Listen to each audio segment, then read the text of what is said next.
23 August 2023 మన India చంద్రయాన్-3ని moon మీద land చేసింది. పర్టిక్యులర్గా చెప్పాలి అంటే మూన్ సౌత్ పోల్కి 600 కిలోమీటర్స్ దూరంలో ల్యాండ్ చేసింది. కానీ పర్టిక్యులర్గా సౌత్ పోల్ దగ్గరే ఎందుకు ల్యాండ్ చేసింది? మూన్ మీద డెవలప్డ్ కంట్రీస్ అయిన రష్యా, అమెరికా, చైనా వీళ్ళు వాళ్ళ ఒక్క లూనార్ ల్యాండర్ని ల్యాండ్ చేశారు. కానీ ఏ కంట్రీ మూన్ ఒక సౌత్ పోల్ మీద ల్యాండ్ చేయలేకపోయింది. ఇది ఎందుకంటే నార్మల్గా ఏదైనా లూనార్ వెహికల్ ల్యాండ్ అవ్వాలంటే ల్యాండర్ కింద ఉన్న సర్ఫేస్ స్మూత్ గా ఉండాలి.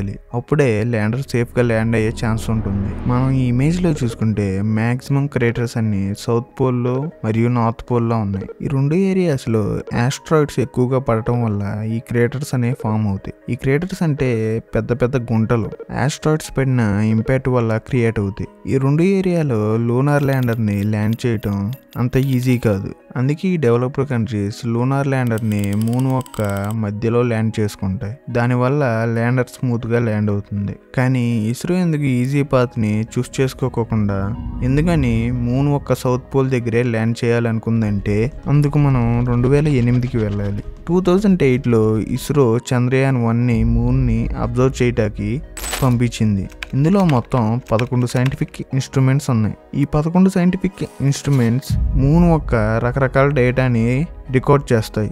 ఈ ఇన్స్ట్రుమెంట్స్లో ఒకటైన మూన్ మినరాలజీ మ్యాపర్ M3 అనేది మూన్లో ఎలాంటి మినరల్స్ ఉన్నాయి అనేది అబ్జర్వ్ చేస్తుంది. లైక్ ఐరన్, జింక్, కాపర్ ఇలాంటి మినరల్స్ ఉన్నాయా లేదా అనేది అబ్జర్వ్ చేస్తుంది. ఇక్కడే ఈ చంద్రయాన్-3 ఒక అతి గొప్ప డిస్కవరీని చేసింది. మూన్ మినరాలజీ మ్యాపర్ చంద్రుడు యొక్క ఉపరితలం పైన వాటర్ ఉందని డిస్కవర్ చేసింది. చంద్రయాన్-1 10 నెలల పాటు మూన్ చుట్టూరు తిరుగుతూ స్టడీ చేసింది ఏంటంటే మూన్ యొక్క సౌత్ పోల్ మరియు నార్త్ పోల్లో వాటర్ కంటెంట్ అనేది ఎక్కువగా ఉందని గుర్తించింది. చంద్రుడి మీద ఎలాంటి అట్మాస్ఫియర్ ఉండదు. అలాంటప్పుడు వాటర్ ఎలా ఉండిద్దని మీకు డౌట్ రావచ్చు. నార్మల్గా చంద్రుడి మీద పొద్దున్నే సూర్యుడు వచ్చినప్పుడు చంద్రుడి ఉపరితలం 121 డిగ్రీల పైన ఉంటుంది. దీనివల్ల చంద్రుడి ఉపరితలం పైన ఎలాంటి వాటర్ ఉన్నా అది ఎవాపరేట్ అయిపోతుంది. సో చంద్రుడి పైన వాటర్ ఉండే అవకాశం చాలా తక్కువ. కానీ ఇందాకలా నేను చెప్పినట్టు మూన్లో ఈ క్రేటర్స్ ఉంటాయి అన్నాను కదా, సౌత్ పోల్ అండ్ నార్త్ పోల్లో ఈ క్రేటర్స్ అనేవి చాలా లోతుగా ఉంటాయి. దీనివల్ల ఈ క్రేటర్స్లో -173 డిగ్రీలు ఉంటుంది. ఎందుకంటే అక్కడికి సూర్యుడి కాంతి పడదు కాబట్టి. ఇక్కడ ఉష్ణోగ్రత చాలా తక్కువగా ఉంటుంది. సో ఈ టైంలో ఏదైనా ఆస్ట్రాయిడ్ వాటర్తో ఉన్న ఆస్ట్రాయిడ్ ఈ క్రేటర్స్లో పడితే అది ఇన్స్టెంట్గా వాటర్ని ఐస్ చేస్తుంది. -173 డిగ్రీస్ సెల్సియస్ ఉండటం వల్ల ఈ క్రేటర్స్లో పడిన వాటర్ ఏదన్నా ఇన్స్టెంట్గా ఐస్లా మారిపోతుంది. మూన్ మీద ఉన్న అతిపెద్ద క్రేటర్ ఐట్కిన్. ఇది 2500 కిలోమీటర్ల పొడవు అండ్ 8 కిలోమీటర్ల లోతులో ఉంటుంది. ఈ క్రేటర్ ఈ సౌత్ పోల్లోనే ఉంది. ఇది మూన్ మీద అతిపెద్ద లోతైన క్రేటర్. ఇందులో టెంపరేచర్స్ ఎప్పుడు -173 డిగ్రీస్ సెల్సియస్లో ఉంటుంది. సో ఇందాకలా నేను చెప్పినట్టు ఏదన్నా ఆస్ట్రాయిడ్ వాటర్తో ఈ క్రేటర్లో పడితే అది ఇన్స్టెంట్గా ఐస్లా మారుతుంది. సో అది ఆ ఐస్ని ఆ క్రేటర్లోనే స్టోర్ అయి ఉంటుంది. జస్ట్ ఈ కొంచెం వాటర్ కోసం ఇస్రో ఎందుకు ఇంత రిస్క్ చేసి రాకెట్ని సౌత్ పోల్ దగ్గర ల్యాండ్ చేయాలి? బేసిక్గా వాటర్ అంటే H2O, అంటే 2 హైడ్రోజన్ ఆటమ్స్ అను ఒక ఆక్సిజన్ కలిస్తే వాటర్ అనేది తయారవుతుంది. ఇప్పుడైతే ఈ H2Oని మనం విడగొడితే అప్పుడు మనకి H2 అంటే లిక్విడ్ హైడ్రోజన్ అండ్ O అంటే ఆక్సిజన్ వస్తుంది.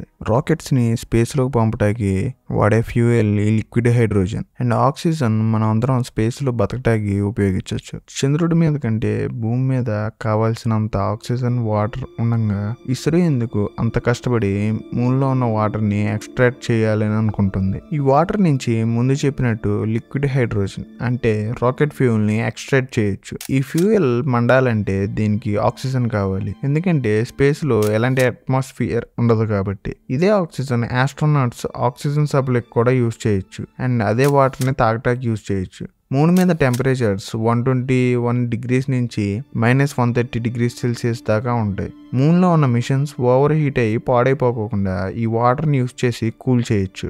ఆల్రెడీ మన ఎత్తు మీద మనకు కావాల్సినంత రాకెట్ ఫ్యూయల్ ఉన్నప్పుడు మూన్లో ఉన్న వాటర్ నుంచి ఎందుకని ఈ ఫ్యూయల్ని ఎక్స్ట్రాక్ట్ చేయాలనుకుంటుంది? చంద్రయాన్ 3ని మూన్ మీదకి పంపించడానికి వాడిన రాకెట్ GSLV Mark 3. దీని ఒక పేలోడ్ కెపాసిటీ వచ్చేసరికి 4 టన్స్ అంటే 4000 కేజీలు. ఈ 4000 కేజీలు ఉన్న ఎక్విప్మెంట్ని స్పేస్లోకి పంపడానికి 640 టన్నులు వెయిట్ ఉన్న రాకెట్ని వాడారు. ఎందుకంటే ఎర్త్ యొక్క ఎస్కేప్ వెలాసిటీ అనేది 11.2 km/s. అంటే ఎర్త్ నుంచి ఏదైనా ఆబ్జెక్ట్ కానీ రాకెట్ కానీ బయటికి వెళ్ళాలి అంటే ఈ ఎస్కేప్ వెలాసిటీని దాటి వెళ్ళాలి. అంటే ఆ రాకెట్ అనేది 11.2 km స్పీడ్ని దాటి వెళ్తే అప్పుడు అది మన ఎర్త్ నుంచి ఎస్కేప్ అయ్యి స్పేస్లోకి వెళ్తుంది. కానీ ఈ 11.2 km/s స్పీడ్ని అచీవ్ చేయాలంటే రాకెట్ చాలా ఫ్యూయల్ని కన్జ్యూమ్ చేసుకుంటుంది. రాకెట్కి వాడిన మొత్తం ఫ్యూయల్ మన ఎర్త్ అట్మాస్ఫియర్ని దాటే లోపలే అయిపోతుంది. ఒకవేళ సేమ్ అదే రాకెట్ని మూన్ మీద నుంచి స్పేస్లోకి వెళ్ళటానికి 2.38 km/s ఎస్కేప్ వెలాసిటీ ఉంటే సరిపోతుంది. దీనివల్ల ఆ మిగిలిన ఎక్స్ట్రా ఫ్యూయల్ డీప్ స్పేస్ ఎక్స్ప్లోరేషన్కి చాలా బాగా యూజ్ అవుతుంది. మనకు కావాల్సినంత వాటర్ మూన్ సర్ఫేస్లో ఉంటే మూన్ మీద మనుషులు నివసించడానికి అండ్ అక్కడి నుంచి డీప్ స్పేస్ ఎక్స్ప్లోరేషన్ చేయడానికి హెల్ప్ అవుతుంది. దీనివల్ల స్పేస్లో మనకు తెలియని చాలా విషయాలు తెలుస్తాయి. ఈ వీడియోలో ఉన్న బ్లూ డాట్స్ అన్ని అమెరికా మూన్ మీదకి పంపించిన మిషన్స్. కానీ జస్ట్ 3 మిషన్స్లోనే మనం మూన్లో వాటర్ ఉందని ప్రూవ్ చేసాం. అది కూడా మన వెరీ ఫస్ట్ మిషన్లోనే మూన్లో వాటర్ ఉందని ప్రూవ్ చేసాం. ఈ వీడియోలో నా ఎక్స్ప్లెనేషన్ నచ్చినట్టయితే లైక్ చేయండి. ఇలాంటి మరిన్ని వీడియోస్ కోసం మన ఛానల్ని సబ్స్క్రైబ్ చేసుకోండి.